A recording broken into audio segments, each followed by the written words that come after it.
Sarang ireklamo sa mga single mother o kuniloy ang ilang mga bana o partner nga wala nagahatag sang sustento kag bulig pinansyal para sa ilang mga kabataan. Ini ang pahayag ni Attorney May Rago Castillo, Regional Information Officer sang Department of Social Welfare and Development Office 6 sa interview sang Radyo Bandera Iloilo.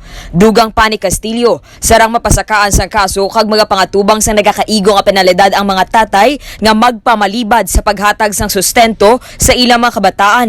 Base sa anunsyo sang DSWD, nahibaluan nga mahimo mapreso sang 6 ka bulan kag 1 ka adlaw tubtob 6 ka tuig ang amay nga mapamatud-an nga wala nagahatag sang suporta sa ila kabataan sa idalom sang Republic Act 9262 o kon Anti-Violence Against Women and Their Children Act of 2004.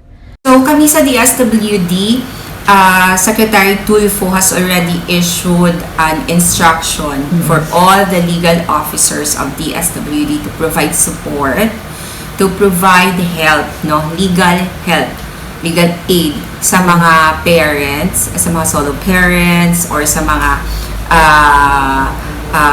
mothers nga ginpabayan kag wala ginasuportahan ang ilang mga kabataan sa ilang partner or bana, So, pwede gid sila makapalapit sa nearest DSWD office and seek assistance para mabuligan sila sa amon nga legal office.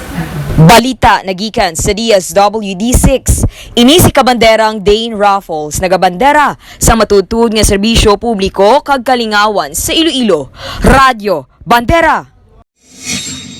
Ang ining nga balita ang ginadulong sa inyo sang D3 Bio, ang ginaendorso sa mga eksperto nga kampyon nga suplemento. Himo sa gin-extract nga virgin coconut oil nga may antiviral kag antibacterial properties nga sarang makatap na sa mga cancer cells kag mga bukol-bukol sa lawas. Ang D3 Bio, mabakal sa mga butika sa Iloilo.